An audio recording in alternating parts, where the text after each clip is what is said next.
level, you know. I mean, if you think like mid-90s, you know, I mean, they were just as big as Sepultura as Slayer or Metallica, you know. I mean, they were headlining big festivals. They were all over the place, and they're still doing it, you know. Even though Max is doing his own thing, Max is doing great with his own bands, and Sepultura is still doing it. I'm still digging it, and like I say, Sepultura was and they still our biggest influence. You know what I mean? They broke the barriers. You know what I mean? Like I say, back in those days, you could never ever imagine such a band like going that big. You know what I mean? Reaching such a level, and of course that was just a big inspiration. You know what I mean? And still, we just played with Sepultura a month ago or something in Europe, and they're still doing it, man. So I think Derek's doing great. So people are still bitching about it. Oh, we need Max back. Whatever it is, man. Max is doing his thing. Hey, I mean, it's like with Motorhead. I would love to see Filthy Phil Taylor and Fast Eddie Clark come back. Yeah. As long as the guy's still doing it, you know what I mean? There's a lot of talking, you know what I mean? But they don't know what's up, like, within, you know, how it is to keep things rolling, you know what I mean? There's a lot of, you know, politics, a lot of bullshit going on. But as long as the bands are alive, as long as they're still doing it, it's still inspiration for us, you know what I mean?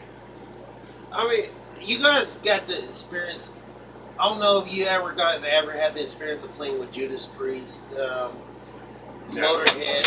Motorhead, a couple of festivals in Europe. I mean, you guys have been fortunate these 25 years to play with some legendary bands. Yeah, definitely. You said Motorhead, never Priest. I know you would love to see that happen. Yeah, we played. We do like every summer. We're over in Europe doing festivals, like summer festivals, and most of the times they're like bigger, fucking huge bands playing those festivals. You know what I mean? Like Slayer, Motorhead. I remember the first time. Tell me about your experience with Slayer. It was great. Like actually, my first experience with Slayer was in. Back in '94, when they first came down to Brazil, we went to wait for them at the airport, you know, holding like banners and shit. Yeah.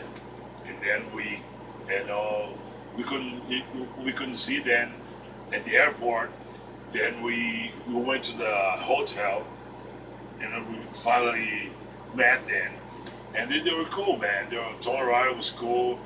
You know, we shoot some pictures. We're a bunch of kids, you know, I mean, like kind of a, you know, fucks there. And they were cool with us. That was our first experience with Slayer. Then, you know, I mean, I think last year we played a couple of festivals, which they were playing as well.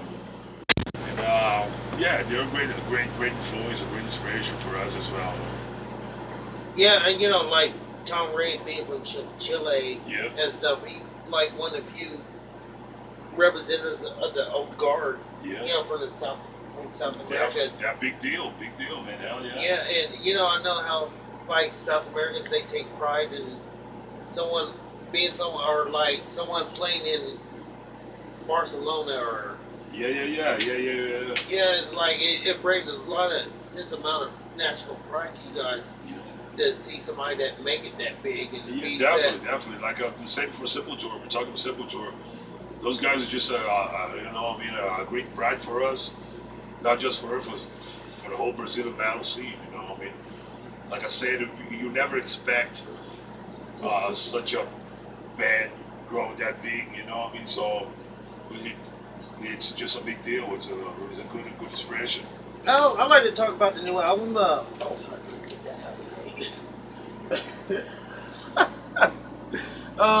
Forge and Fury. Yes, sir. It's been like 3 or 4 years since the last album, The Great Execution. Tell me why it took so long to. Well, I think Great Execution has a very good demand. You know, I mean, we played a whole lot of festivals for that album. quite a few tours for that album. So it kind of You was gave going us. through the regular touring cycle and Yeah. Every time we went back home, we got a new offer for a new tour. So we kind of took some time to start writing like the stuff for the latest one, because the Great Execution album was kind of demanding album. You know, I mean, like there was you know, I mean, it was other than the writing process and the recording process. You know, I mean, there were lots of offers. You know, I mean, regarding tours.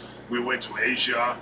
We went to Middle East. We played Dubai for the first time. what was it like playing in an Islamic country? It was great, man. It was great. You know, I mean, like you know, I mean, we were just talking about like the metalheads. You know, no matter where you're from, you know, what I mean, we meet a metalhead. It's like meeting a brother.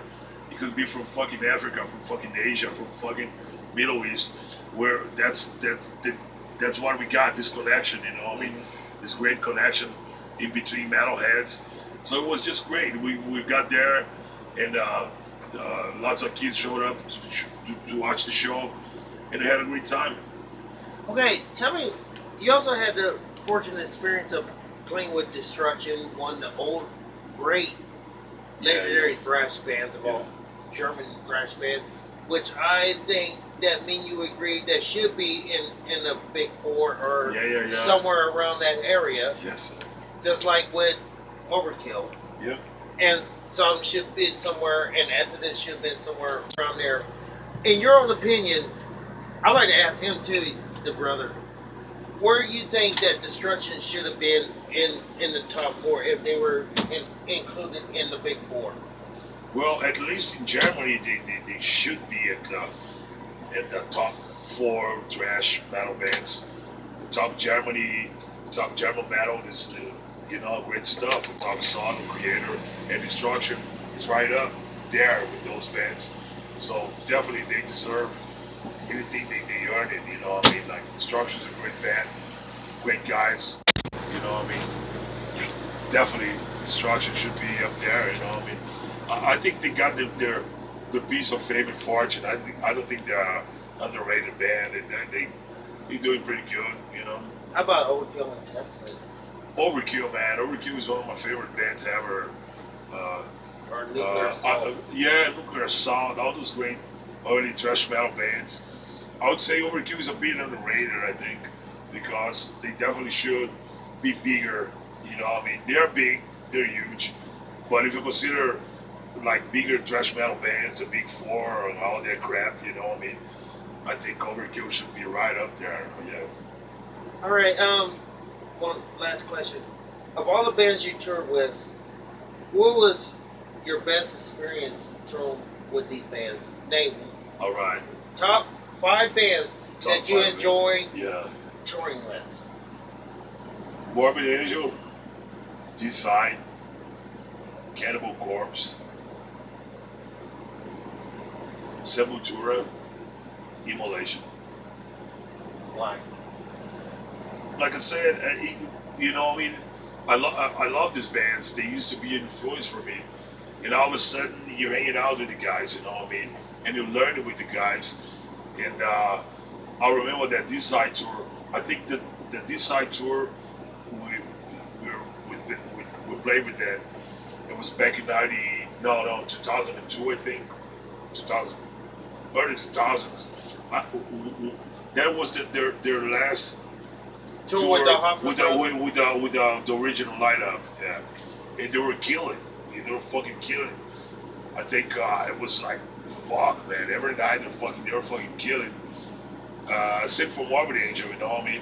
We toured Morbid Angel like when Stevie was doing vocals in Europe, and then we toured Morbid Angel in US with Dave on vocals. So it was a great experience, you know what I mean? Seeing those guys playing and learning with them. Same for Cannibal, you know what I mean? Cannibal, like, you know, ain't no joke, you know what I mean? We're talking like. I see the similarities between Krisiun and Cannibal because of that heavy bass groove. Yeah. And you know, you guys have that certain groove that no other band can ever copy. and you and Cannibal Corpse, as far as death metal bands, you guys have that groove that cannot be topped. You got it, man. Thank you for that. Thank you for noticing. It's definitely, yeah, Cannibal, all these bands, you know, I mean, we're kind of old band, but we're not just as old as Cannibal, for example. We got, I think we're a couple of years younger. So when we first started, we learned with them, you know, I mean, they were and they still a great influence for us. You know, I mean, so it's all about it, you know, I mean, it's not just brutality and blast beats. You gotta have a groove, you know, I mean, to make the people bang their heads, you know. See, I've known like later on, like in Venom, and later on, you got also added some traditional Brazilian music in your. Yeah, man, everything counts, man. Like I said, music is universal, you know. I mean, yeah. We play death metal. People label it as death metal, but music is a universal thing. We can learn things from, you know, any kind of a musician, you know. I mean, you can get influenced by anything, you know. I mean, any kind of music. Good music is good music. Music is a universal thing. All right, man. Thank you, Paul. And it's been a pleasure interviewing My pleasure. you. Thank you for hooking me up, man. And this is my first interview with you guys. You got it. It's always the first time, bro. Hey, thank you for hooking me up. And thank you, Cameron. Let's give him a applause. And all right, thank you, the cameraman. Nah, dude, no problem, man. All right. You got anything you'd like to ask him? Hell yeah, dude. Hell yeah. Good interview.